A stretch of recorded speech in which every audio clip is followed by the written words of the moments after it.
I've had this bike now for, I don't know, 8-9 months.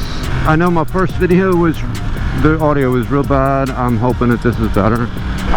I love it. I know that I wanted a BMW when I got this, and part of me felt like I was settling. But in all honesty, this bike is amazing. But I love the way it looks. The way it handles is incredible. It really does. It really handles amazingly. I said, I think, that when I first got it, like, that it almost read my mind, and I still believe that. It's almost like it reads my mind. The throttle response is I mean, it has a little bit of lag to it, but it hasn't been tuned. It's still 100% stock except for this windscreen. I don't know, it inspires confidence. I haven't gotten into a corner too hot where I'm like, oh God, I'm gonna die. Wow, what is that? I don't know what that was, but that was pretty dope. It inspires confidence. I've taken corners probably hotter than I should have. I've done the, recommended 15 miles an hour on this corner. It's 65, 70 miles an hour.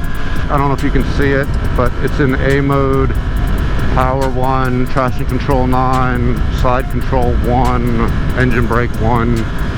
I still have wheelie control maxed out, because even with wheelie control maxed, I can still get the front end under power to pop up.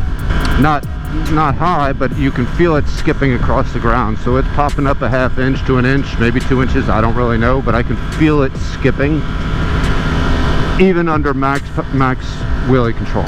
Lift, I think they call it lift control. So under power, when you whack that throttle, it still wants to come up. It really does. I can't imagine how easy it would be to wheelie this thing with that set to as minimal as possible.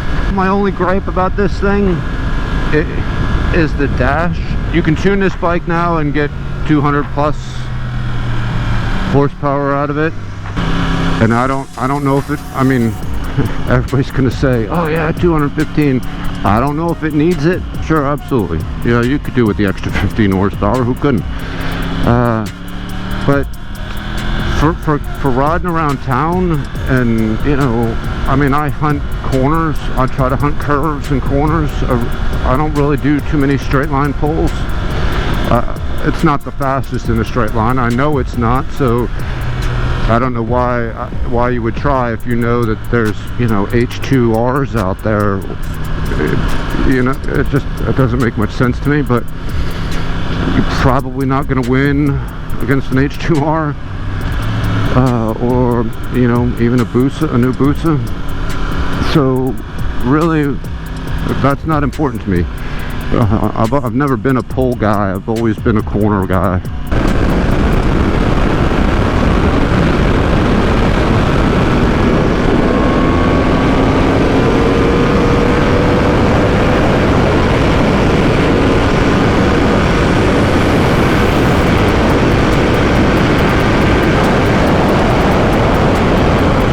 The curve could be, you know, changed out. We could do for some of that if we smooth out the curve and, you know, the throttle response.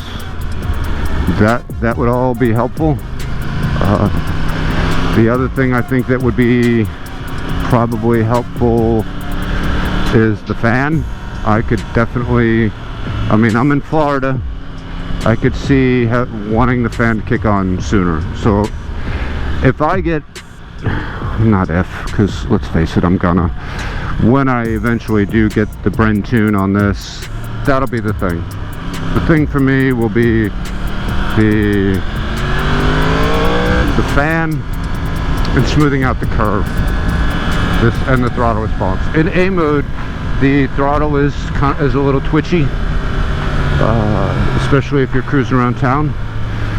Other thing is, I wish that you could disable the ABS entirely, because when you basically, and I do this in air quotes, disable the ABS, you're not really disabling it. You're just eliminating the back. The front still has the anti-lock. One of those things, you press down on the rear brake pedal, you can feel it fight you, and that's kind of shit. I kind of don't like that. Plus, it's always fun to slide up to a traffic light as opposed to roll up to a traffic light. It's more fun to slide. These are nitpicky things. This bike is freaking pretty amazing, and I love it. I have no desire to get rid of it anytime soon. I know that the new ones will eventually come out, 2022s. I don't think there's really any difference in the 2022. Paint schemes are different. They have that anniversary model. 2023s will probably come out, and since they didn't do a revamp on it, I think they'll probably do a revamp on it. Honestly, I think they're going to change it. They may change the motor. Maybe they'll get away from the CP4. They will most definitely, I'm sure, change the look on it. I just can't see them carrying it another year after 2022. They're already, I can't believe they didn't do a revamp on it for 2022. So I'm sure 2023 will be different. I have no desire. I don't see myself swapping it out for something else. I love it. I probably should have cruised up through the center, split this shit.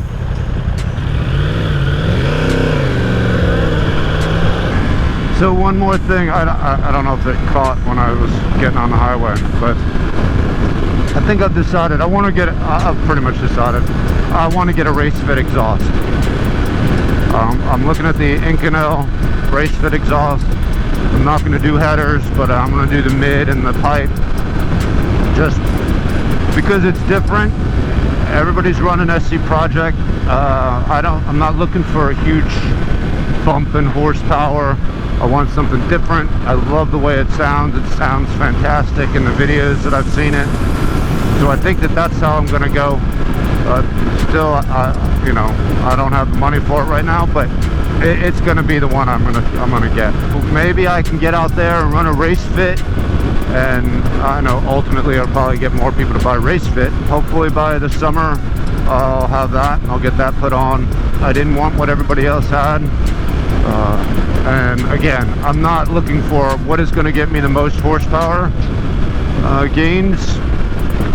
It's got enough horsepower in the corners as it is. I know I'll probably sound like an idiot to most people, but I'm not really looking for the most horsepower. I'm looking for something that stands out, something that's different.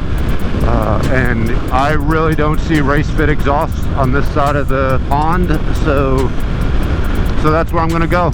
I've talked to somebody once or twice online, and they're real nice. Their customer service is real nice. And man, it's called the Growler, so how can you go wrong? I think that's pretty cool too. I'm just gonna leave it at that. This bike has been great. I've got 2,000 miles on it. I'll have over 3 by the time I get to my 1 year, and it's awesome.